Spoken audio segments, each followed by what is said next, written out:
Assalamualaikum warahmatullahi wabarakatuh.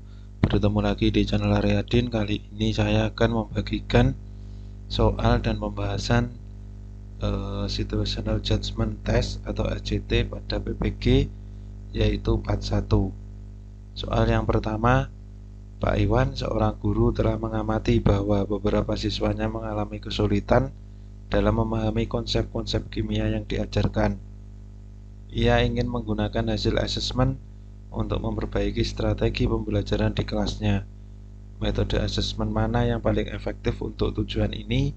Yang A, Pak Iwan dapat mengadakan kuis singkat setiap akhir pembelajaran untuk mengevaluasi pemahaman siswa terhadap materi yang baru diajarkan.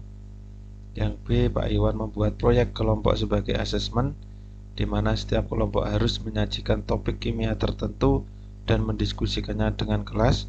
Yang C, Pak Iwan memberikan tes formatif mingguan yang mencakup pertanyaan-pertanyaan reflektif untuk mengukur pemahaman konseptual siswa.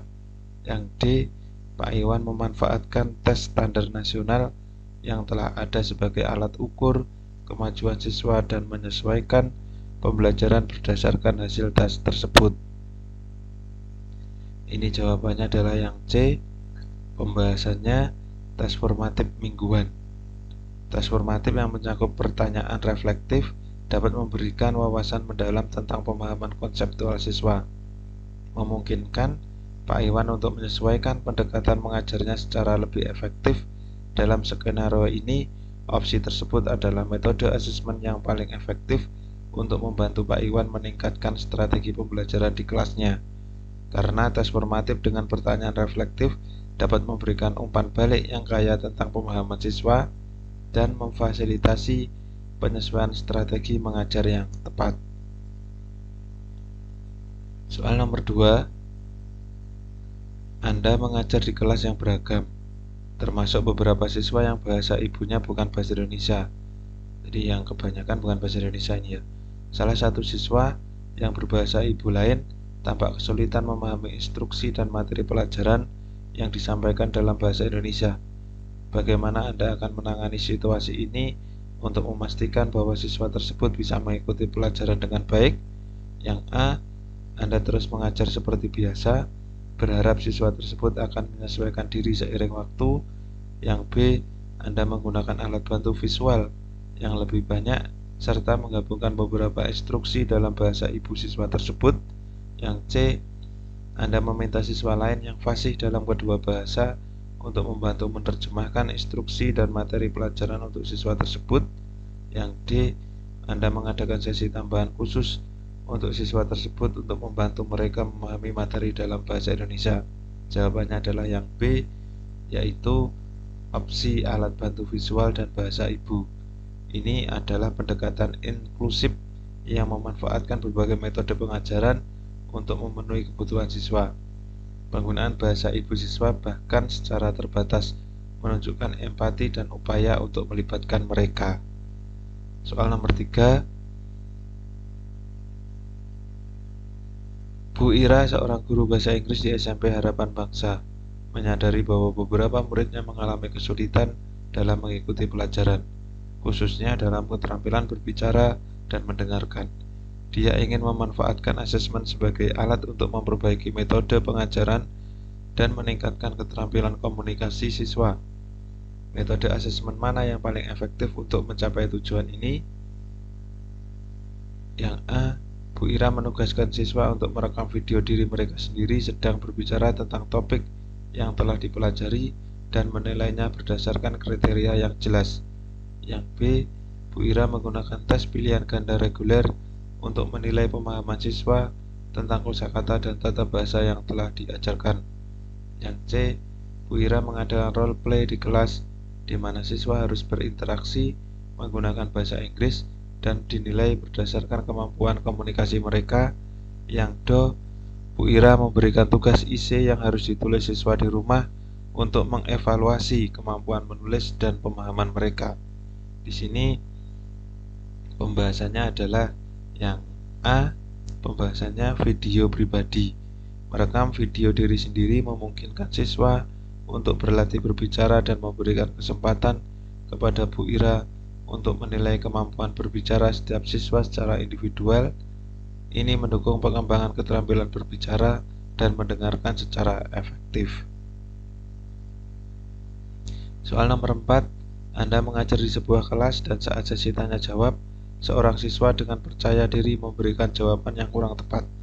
Sebagai guru, bagaimana Anda akan memberikan feedback atau tanggapan agar siswa tersebut tetap termotivasi untuk belajar dan tidak merasa kurang?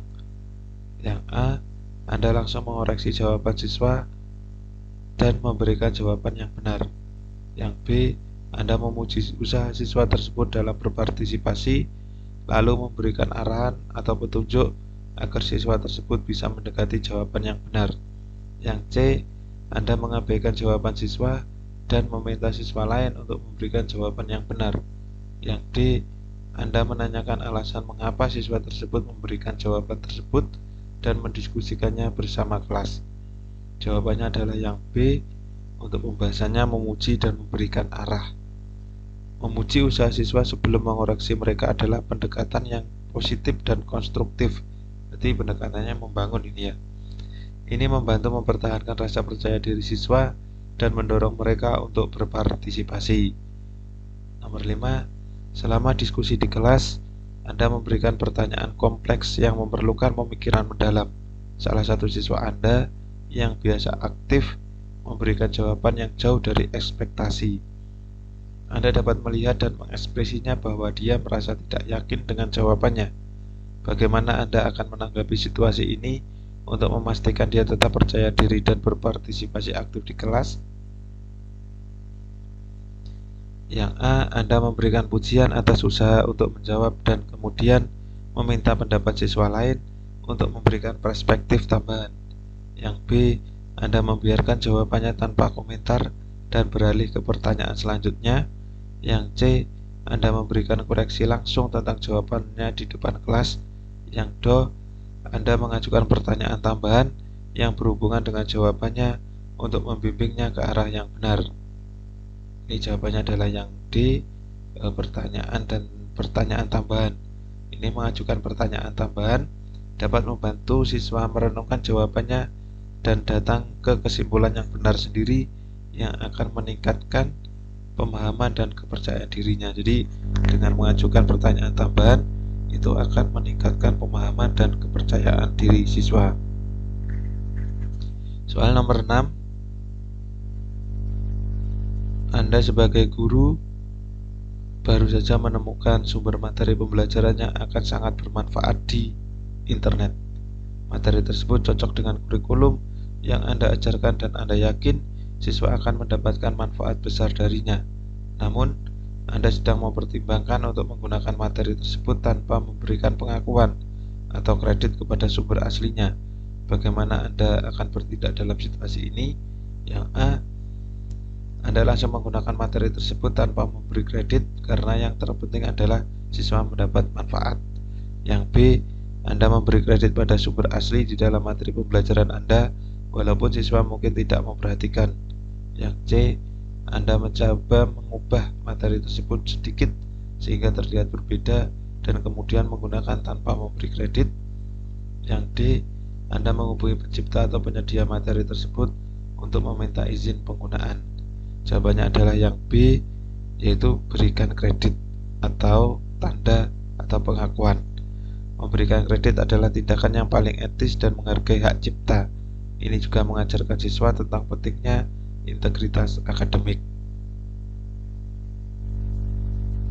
Soal nomor 7, sebagai seorang guru, Anda menemukan sebuah aplikasi pendidikan yang menarik dan bermanfaat untuk siswa Anda.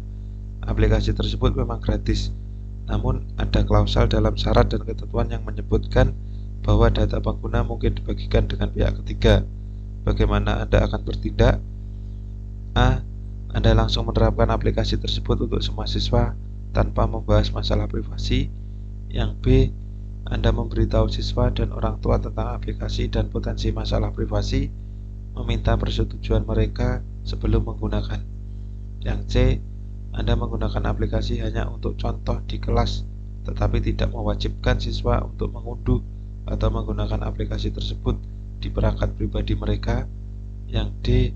Anda mencari alternatif aplikasi lain yang memiliki kebijakan privasi yang lebih ketat dan tidak membagikan data dengan pihak ketiga. Jadi jawabannya adalah yang D, yaitu mencari alternatif. Karena kan data penggunanya nanti akan dibagikan ke pihak ketiga, jadi kita mencari yang lebih aman. Mencari aplikasi alternatif dengan kebijakan privasi yang lebih baik adalah solusi ideal, karena ini memastikan bahwa siswa mendapatkan manfaat dari teknologi tanpa mengorbankan privasi mereka. Soal nomor 8. Sebagai seorang guru, Anda mendengar bahwa beberapa siswa Anda berbagi jawaban tugas lewat media sosial. Bagaimana Anda akan menangani situasi ini? Yang A. Anda membiarkan situasi ini dan tidak mengambil tindakan apapun, berharap siswa akan berhenti dengan sendirinya. Yang B. Anda memberikan hukuman kepada seluruh kelas dengan memberi tugas tambahan. Yang C. Anda mendiskusikan masalah ini di kelas, menjelaskan pentingnya kejujuran akademik, dan mendorong siswa untuk tidak berbagi jawaban. Yang D. Anda memodifikasi cara pemberian tugas sehingga setiap siswa mendapat pertanyaan atau soal yang sedikit berbeda. Jawabannya adalah yang C, yaitu diskusi di kelas. Mendiskusikan masalah ini di kelas dan menjelaskan tentang integritas akademik mungkin merupakan cara terbaik untuk menyelesaikan masalah ini. Ini memberi siswa kesempatan untuk memahami kesalahan mereka dan pentingnya kejujuran. Soal nomor 9. Anda adalah seorang guru di sebuah sekolah menengah. Salah satu siswa Anda memberikan hadiah berupa buku tulis yang bagus dan pena mahal kepada Anda. Siswa tersebut kemudian memberitahu bahwa ia berharap bisa mendapatkan nilai yang lebih baik untuk ujian mendatang. Bagaimana Anda akan menangani situasi ini? Yang A. Anda menerima hadiahnya dan berterima kasih, tetapi tidak menjanjikan apa-apa terkait hal ini. Yang B. Anda menolak hadiahnya dan menjelaskan kepada siswa tentang pentingnya integritas akademik dan bahwa nilai harus diperoleh dengan usaha, bukan dengan hadiah. Yang C. Anda menerima hadiahnya dan memberikan nilai tambahan kepada siswa tersebut sebagai tanda terima kasih. Yang D. Anda melaporkan situasi ini kepada kepala sekolah atau pihak berwenang lainnya di sekolah. Jawabannya adalah yang B, yaitu menolak hadiah. Menolak hadiah dan menjelaskan kepada siswa tentang etika dan integritas akademik adalah langkah yang paling tepat. Ini akan memberikan pelajaran berharga bagi siswa tentang pentingnya kejujuran dan usaha. Soal nomor 10.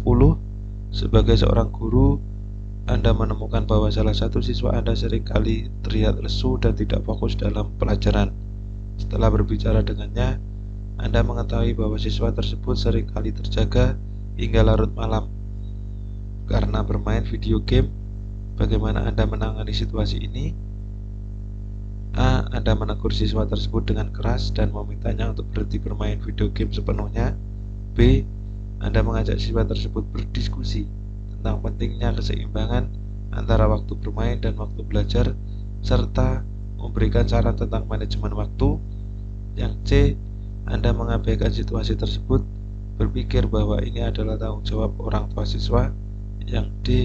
Anda menghubungi orang tua siswa dan mengadukan kebiasaan bermain video game siswa tersebut tanpa berbicara lebih lanjut dengan siswa.